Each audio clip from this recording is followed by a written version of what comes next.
quick moment to go over some of the basics of bucket drumming. So most of the students will have already seen most of this, but just to review and for a place for you to come back and check in. There are the 4 main sounds that we can make with bucket drums, and we're going to go over each of those in this short video. So the first thing I want to talk about is how to hold the drumstick. And I'm new to drumming in general, and I'm new to bucket drumming, so this is all new learning for me. But I found some really great YouTube resources, and I will probably share some of those with you as we go along too. One of the things I've been learning is how to hold the drumstick. Now, you may notice that I'm actually holding it backwards, and that's something I just learned. There are 2 main reasons why we want to hold it backwards. Number 1 is that it actually gets a much stronger sound out of the bucket if we're using this thick end of the stick for our hits.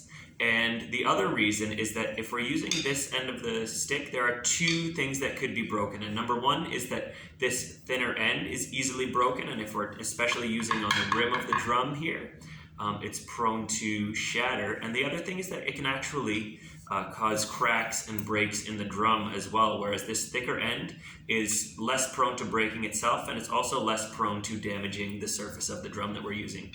So that's a brand new thing that I just picked up.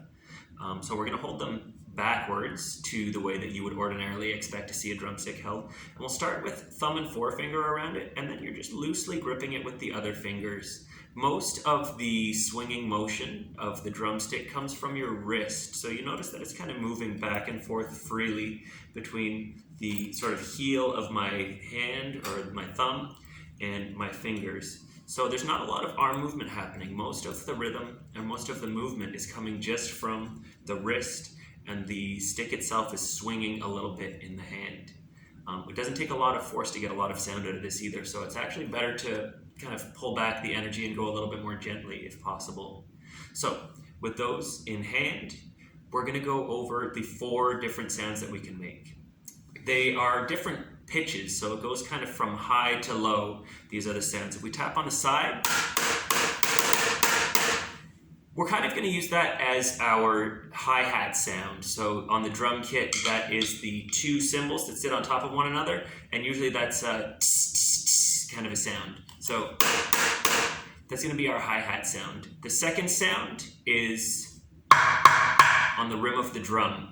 And that sound is going to be our snare drum sound. The snare drum, if you imagine like a marching band, it's that, it's that sound. And the third sound is going to be our bass sound. So in a marching band, that's the boom, boom, boom, boom. Or on a drum kit or in hip hop music, that's the really low boom, boom, boom, boom kind of a sound. So that we can get just by tapping on the middle of the drum here. So from high to low, they sound like this.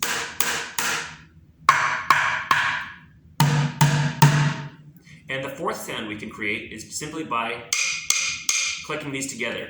And I don't really have a drum comparison for that, but I suppose the nearest thing it would be is what's called using the rim of the snare drum. So usually on the snare drum, you're hitting on the skin in the middle, but you can also tap it on the side. And that's kind of the sound we're going to get there. So the 4 sounds we have now are